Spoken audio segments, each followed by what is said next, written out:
تدریس کرنے کے لیے کہاں؟ ملک شام کو جا رہے تھے. ملک شام آپ جا رہے تھے، عرب کے خطہ سے گزر ہوا، ایک حصہ سے گزر ہوا. اس خطہ میں آپ نے دیکھا کہ بکریوں کی ریوڑ چل رہی ہے، اس میں ایک خوبصورت بچہ ہے، سندر بالک ہے، سرپا با قدم منور ہے، پرجلت ہے، جن کے قدم اطہر سے لے کر پیشانی مبارک تک بالکل منور و مجلہ ہے. یہ دیکھ کر کے آپ حیران ہو گئے، اتنا سندر بالک، قد و قامت خوبصورت ہے، انگلی اقدس پیاری پیاری ہے، کف کشادہ چوری کلائی ہے، پیشانی خندہ ہے، یعنی زلف معمبر پیچا پیچا ہے، آنکھیں چمکیلی ہے. یہ بڑے آپ تعجب ہو کر کے دیکھ رہے تھے، آشچرج جنک ہو کر کے دیکھ رہے تھے. آپ جو ہے بالکل آپ اپنے نین کو گرا نہیں رہے تھے، ایسے نین درشن کر رہے تھے.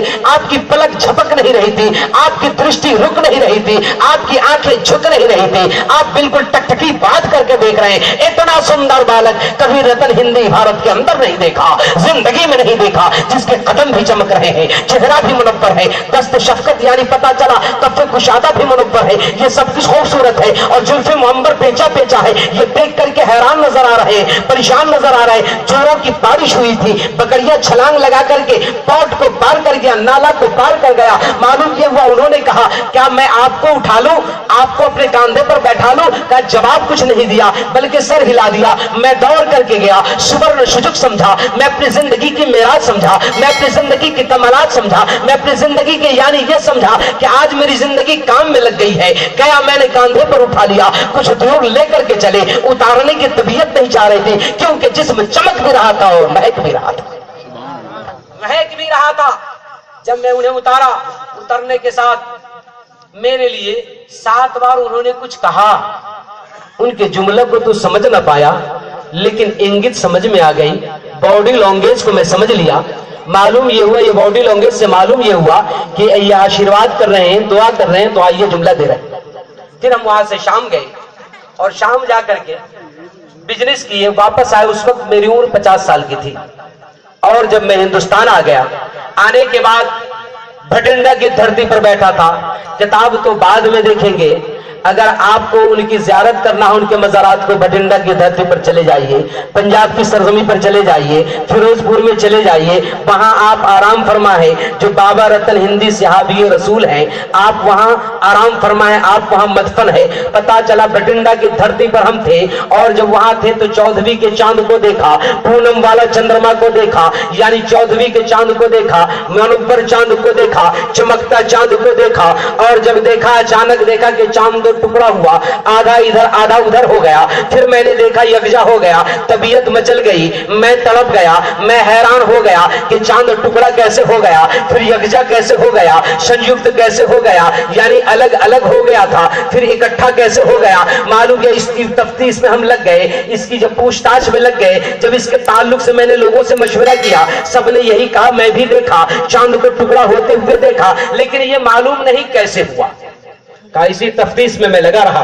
کچھ دنوں کے بعد ایک تاجر کی جماعت آئی، تجارت کرنے کے لیے ہندوستان میں عرب سے ایک جماعت آئی، یعنی ایک ویوسائیوں کا دل آیا، ایک بزنس مین کا دل آیا. اور آنے کے بعد جب وہ آیا، میں ان سے پوچھا کہاں سے آئے؟ کہا عرب سے. کہا یہ بتاؤ چاند کا ٹکڑا ہونا کیا آپ نے دیکھا؟ کہا ہاں دیکھا.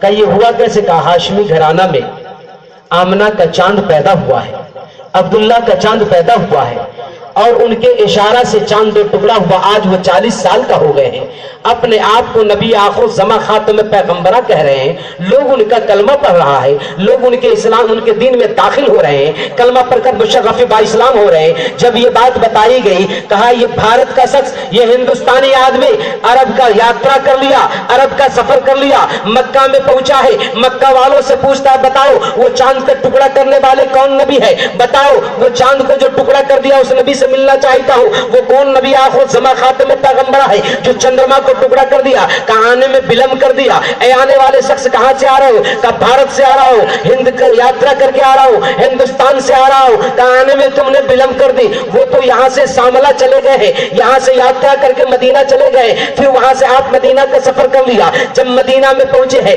آپ نے وہی چہرہ کو دیکھا، وہی مہرہ کو دیکھا، وہی چمکتے ہوئے چاند کو دیکھا. دیکھا کہ چاروں طرف سے صحابی رسول کھڑے ہیں اور اور اس میں آپ کا چہرہ چمک رہا ہے, بالکل اجلتا ہے, آپ کا مکھ منڈل اتنا خوبصورت ہے جسے دیکھ کر کے دنیا حیران نظر آ رہی ہے.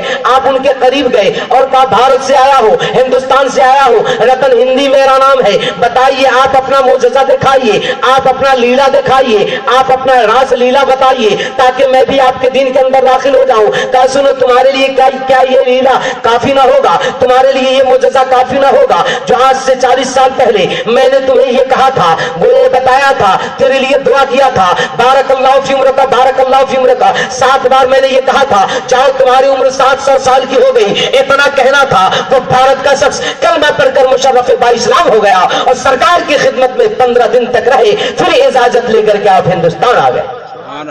آپ سے بہت سارے اولیاء کرام کی ملاقات ہوئی, 700 سال تک آپ حیات میں رہے.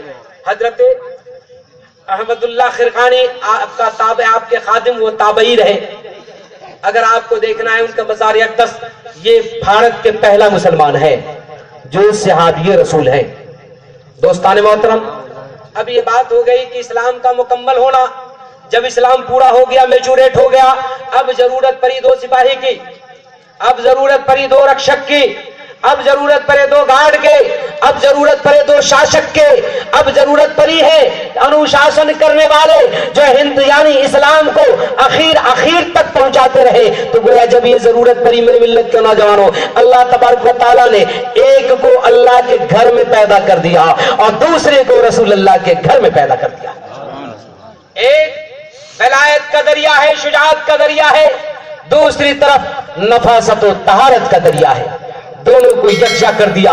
اللہ تعالیٰ نے نکاح پڑھا دیا آسمان پر, اور جبرائیل کو بھیج کر میرے آقا صلی اللہ علیہ وسلم کو مطلع کیا کہ محبوب میں نے علی اور فاطمہ کے نکاح آسمان پر کر دیا ہوں, اب تم زمین پر سنت ادا کر دو. میرے ملت کے نوجوان یہ بتائیے, نکاح تو مولانا پڑھاتا ہے, مولوی پڑھاتا ہے, قاری پڑھاتے ہیں, حافظ پڑھاتے ہیں, قاضی پڑھاتے ہیں, یہ اللہ کیوں پڑھا دیا؟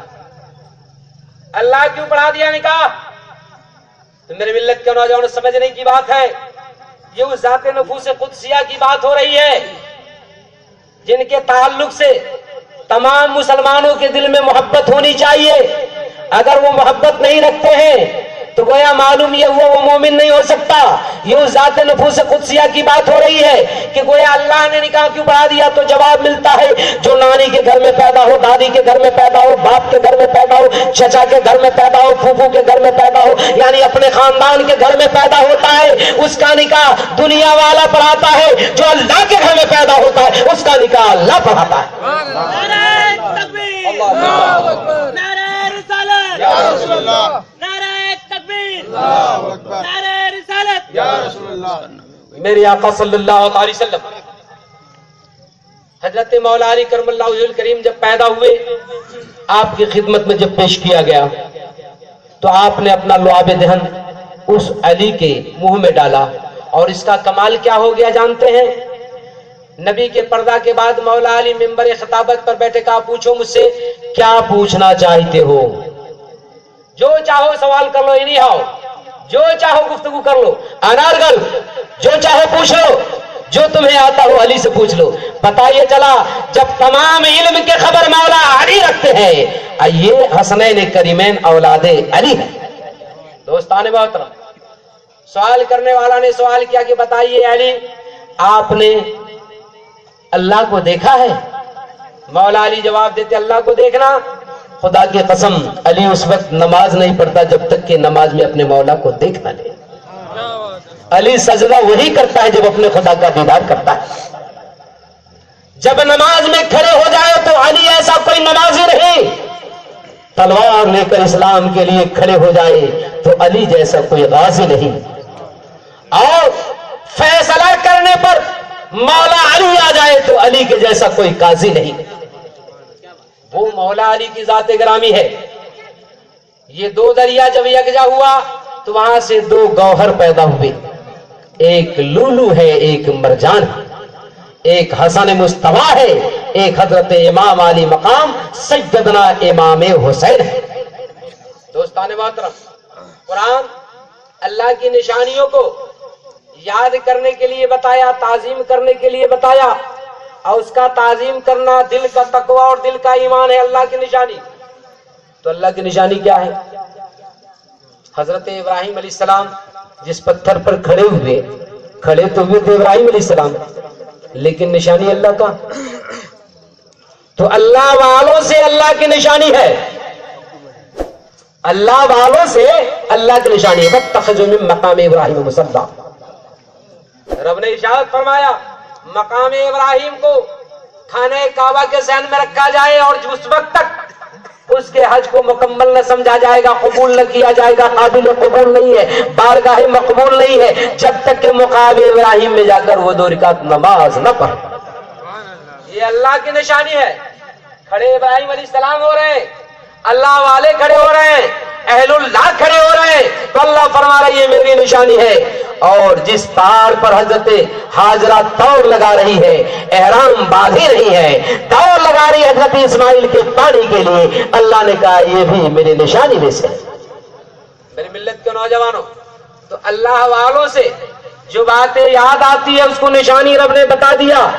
اب بتاؤ امت محمدیہ کے اندر حضرت سیدنا امام علی مقام سے بڑا اللہ والا دکھاؤ بھائی، جو نبی کے گود میں پلے ہو، اولیاء مصطفیٰ پکڑ کے چلے ہو، جن کے رگوں میں علی کا خون ہو، جن کے جسم سے نور محمدی چمکتا ہو، اور جن کے جسم سے دودھ فاطمہ مہکتا ہو، اس سے بہتر اللہ والا کون؟ اس سے بہتر اللہ والا کون ہوگا؟ ان کے مناسبت سے ایک ایک ذرہ نسخہ صفا بنتا ہے مومنوں. ان کے مناسبت سے ایک ایک دھول مومنوں کے لیے نسخہ صفا ہے، نوٹ کر لیا جائے. اس لیے میں کسی عام انسان کی نسبت نہیں رکھتا، اس خاص کا رکھتا ہوں. پتا چلا خواب دیکھے ابراہیم جس کی تعبیر سیدنا امام علی مقام ہے، اس خواب کی تعبیر بن کر کے کربلا میں آپ نے اس تعبیر کو سچا کر دیا. وہ امام علی مقام ہے، اور امام علی مقام کا خون بہنا در حقیقت میں مصطفیٰ کا خون ہے. میرے ملت کے نوجوانوں، اس لیے مصطفیٰ جان رحمت کے اس آل کے نسبت سے ہر وہ چیز متبرک ہے، شرط یہ ہے حرمت باقی رکھو. یاد رکھنا بے حرمتی نہ ہونے پائے، بدتمیزی نہ ہونے پائے، بے ادبی نہ ہونے پائے، کیونکہ اللہ تبارک و تعالیٰ حقوق اللہ کو تو معاف فرما دے گا، لیکن حقوق العباد کو کبھی معاف نہیں فرمائے گا. اس میں بھی اگر حسین حسنین کریمین کی شان میں ذرہ برابر گستاخی ہو جائے تو دنیا بھی گئی، آخرت بھی ختم. یہاں بھی گئے وہاں بھی گئے، نہ خدا ہی ملا نہ ویسا علیہ السلام، نہ ادھر کے رہے نہ ادھر کے رہے.